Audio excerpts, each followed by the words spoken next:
Archimedes, we all know Archimedes, ancient Greek philosopher, mathematician.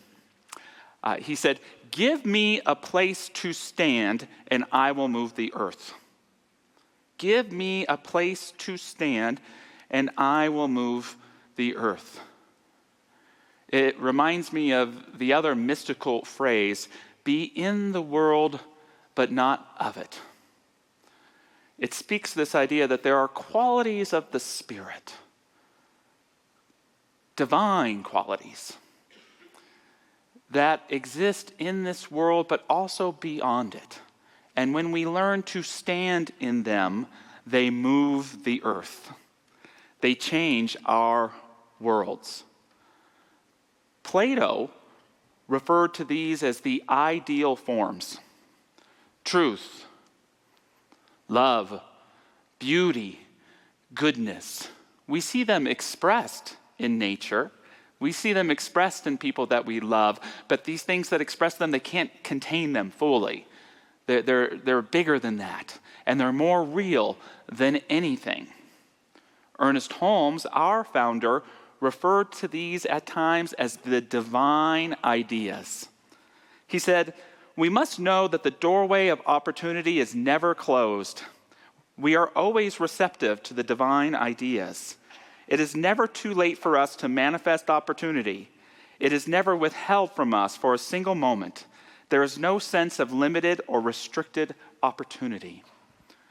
We may call them our guiding principles, our core values or virtues, or perhaps even our calling. Like it is the nature of a tree to branch and the nature of a branch to fruit. It is the nature of the soul to human. And it is the nature of the human to bring forth these divine virtues, these divine qualities. I have a little formula for you today. I'll repeat it again and again. Identify your virtue. Practice it with courage. Stay true to it with resilience. Be responsible for it in all things, and it will change your world. Identify your virtue. Practice it with courage.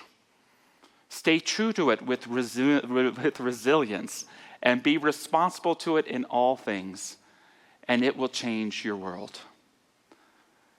This is the message of religion and myth. It's the message of literature and pop culture. My daughter took me to see the new live-action Lilo and Stitch movie. It's about a renegade alien creature who escapes from his home planet to raise amok in Hawaii and befriends a young orphan girl. And yet somehow it works. It works because it has a guiding principle at the heart of the story, ohana, and a guiding saying that goes along with it, that ohana, meaning family, means leaving no one behind. And as the character, even the refugee alien, learn to embody the principle of ohana, it becomes not just a creative principle, but a harmonizing one. See, that's what happens when you identify your virtue. It becomes not only a creative force, but a harmonizing force in your life. You may look at a challenge in your life and say, what am I supposed to do about this? It doesn't matter. It doesn't matter what you're supposed to do. It doesn't matter what's going to happen. What matters is, did you identify that virtue that is being called forth from the center of who you are to embody and practice it more emphatically? I mentioned beginning a class tomorrow night called Emerson, The Invention of the Possible. And I call the class The Invention of the Possible because Emerson, in my mind, is the first great philosopher that speaks incredibly about the sacredness of our own selves, about how powerful you are. He not only is the most important philosophical contributor to our teaching, but to what we might call the American mind, to this idea of what it means to truly live in liberty, unbounded, what it truly means to be an individual.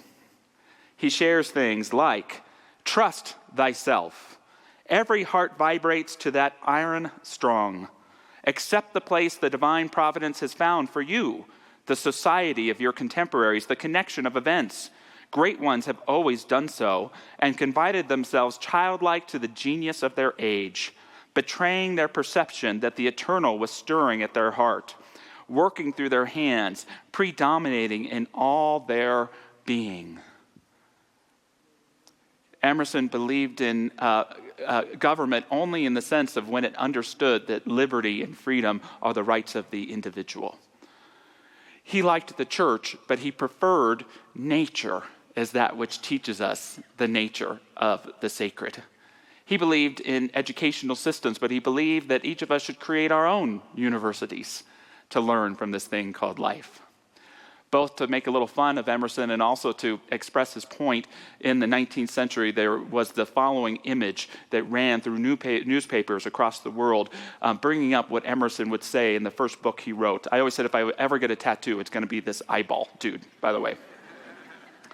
And what it says on the bottom there is this: standing on the bare ground, my head bathed by the blithe air and uplifted into infinite space, all mean egotism vanishes.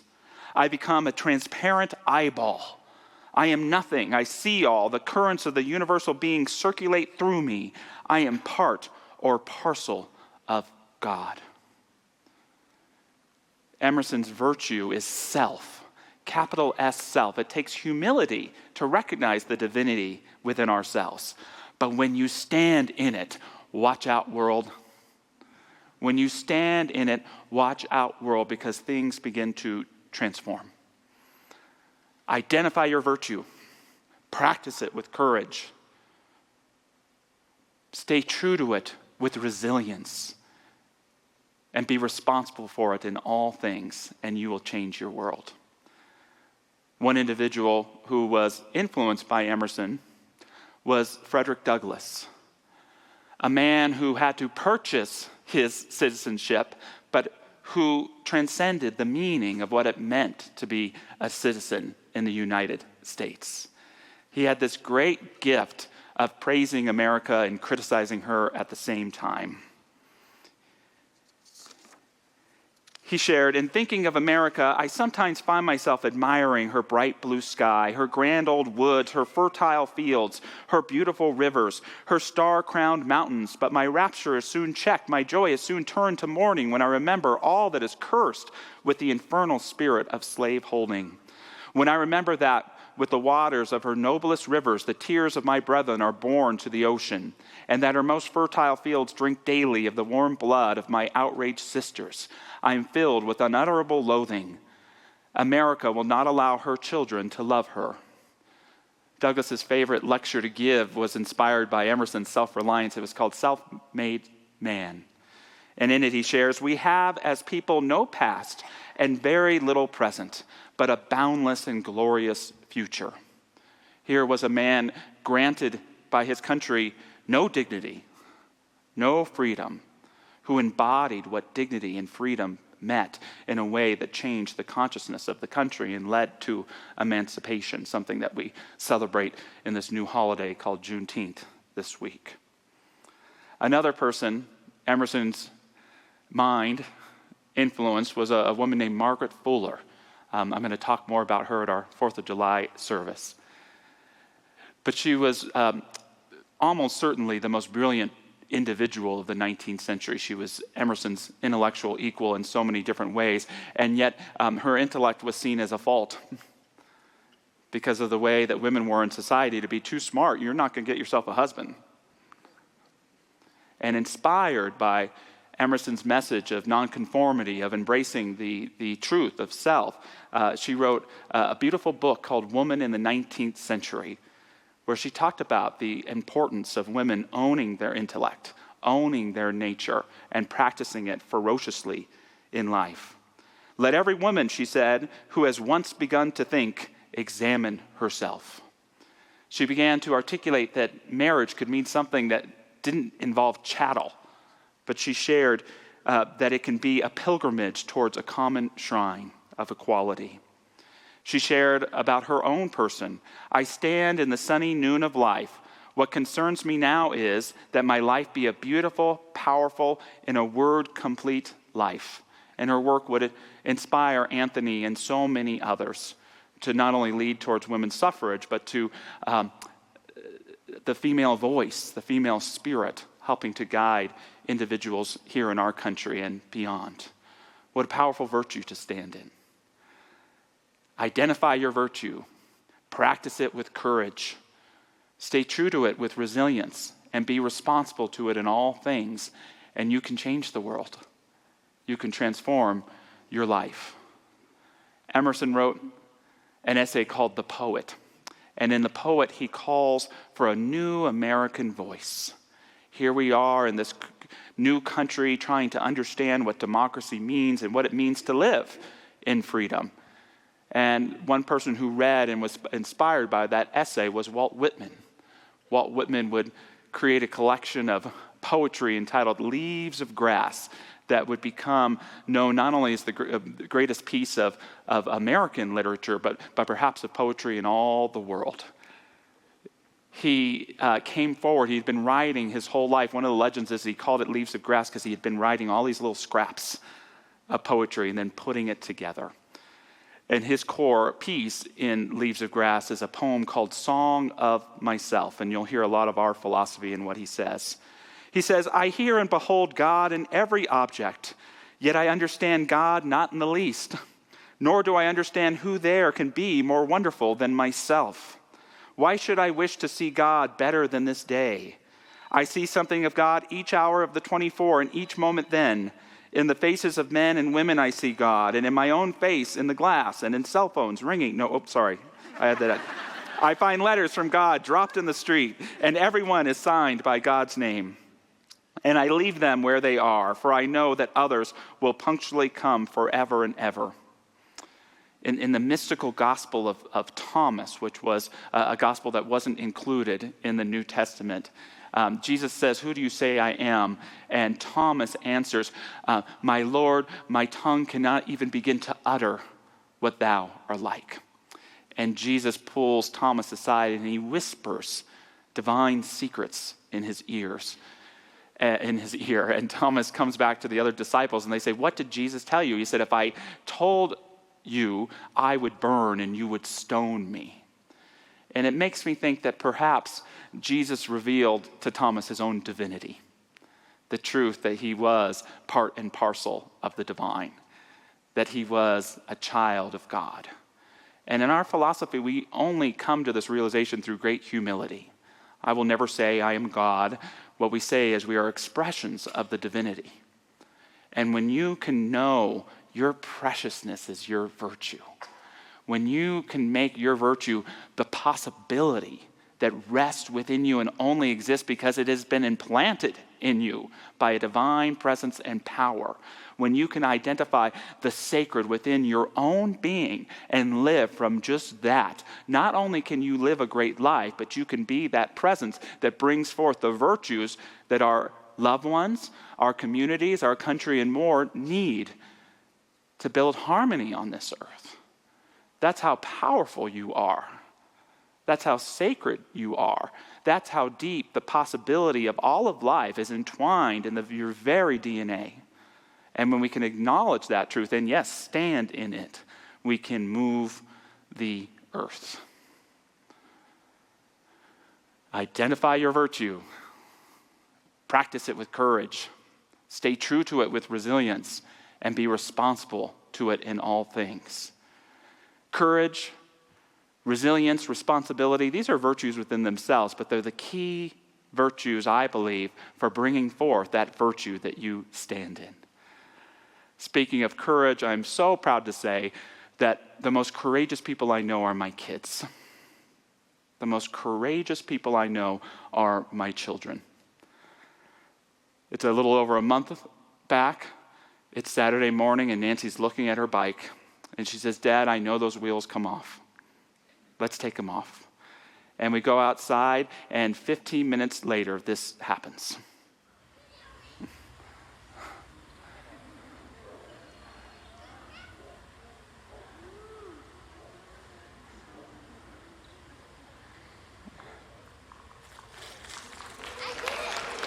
Yes, she did do it. And it was a reminder, and some other dads may be like this too. We think we have to teach them. We think we have to show them. We think we have to build it for them.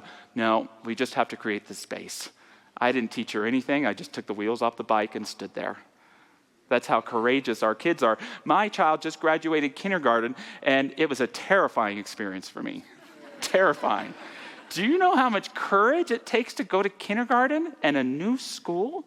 To have a new teacher that's going to be like a temporary parental figure, to have all these other kids around, and then in recess to have to encounter older kids. One kid told Nancy every day that I eat small children for breakfast. So much going on, getting up and going day after day after day. Such courage.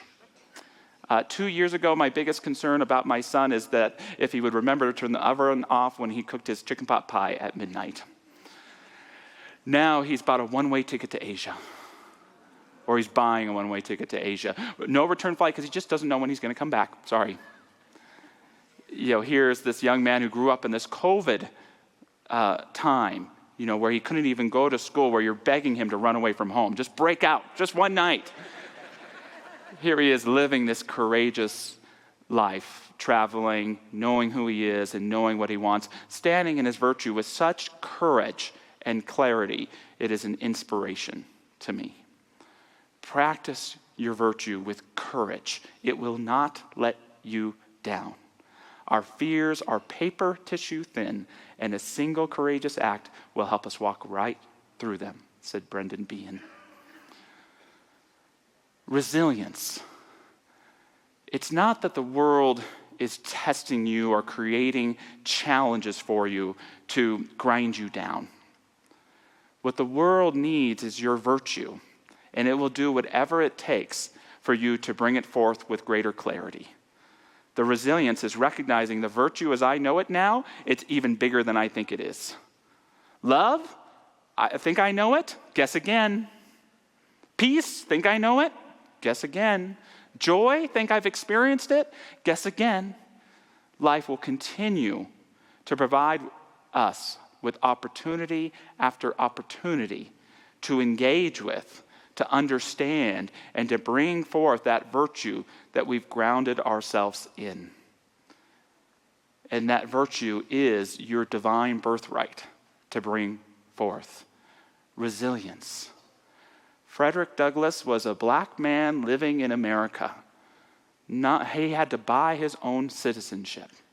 And yet he fully embodied what it meant to be an American before other Americans had, in freedom, in dignity, and in liberty. Margaret Fuller was a woman treated as a second-class citizen in her own country. She recognizes that there were strengths and gifts in those so-called second-class citizens that the world needed, and she brought them forth in incredible, dynamic ways. Walt Whitman was gay.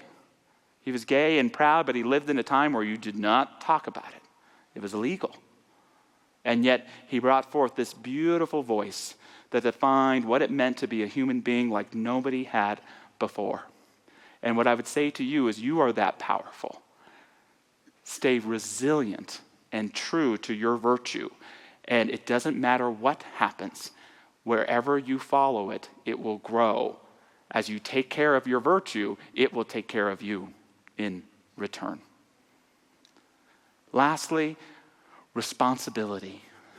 Be responsible to your virtue in all things, because when you betray it or hide from it or turn away from it, it's going to kick your new what? It's going to haunt you.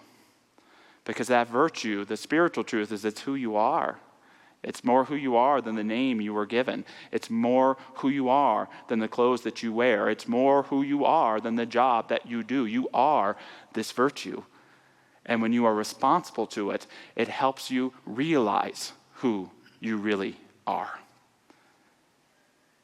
I was thinking of the great Viktor Frankl, who was from Vienna, but was a great admirer of the United States, especially surviving a concentration camp in World War II. But he had this comment about our country and about ourselves. He said, "Freedom is in danger of degenerating into mere arbitrariness unless it is lived in terms of responsibleness. That is why I recommend that the Statue of Liberty on the East Coast be supplemented by a Statue of Responsibility on the West Coast. True for our country, true for ourselves, to love freedom, to love dignity, to love liberty, but to realize that it must be balanced with responsibleness. That idea of serving a cause greater than ourselves. There actually is a statue of responsibility that was built in Utah. That's what that picture of at a university, which I think is fantastic. As we value our freedom with responsibility, we live more whole lives. Fatherhood is the perfect example, motherhood is as well, of that ability to get outside of our own skin, to put someone else's needs above our own, and in the following, realize our true self in the process. I'm so grateful for my dad. I'm so grateful for all of the sacrifices he made for me. And what I realize now as a father is in that sacrificing, he wasn't just taking care of me, he was discovering who he really was through practicing his virtue of love through responsibility. There's a book I love. I read it from here from time to time because it means so much to me. It's a book called Gilead by an author named Marilyn Robinson. It's about an old preacher man who discovers all of a sudden that he has a young son, so you can see why it may relate.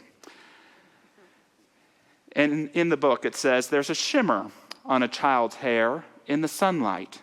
There are rainbow colors in it, tiny, soft beams of just the same colors you can see in the dew sometimes. They're in petals of flowers, and they're on a child's skin.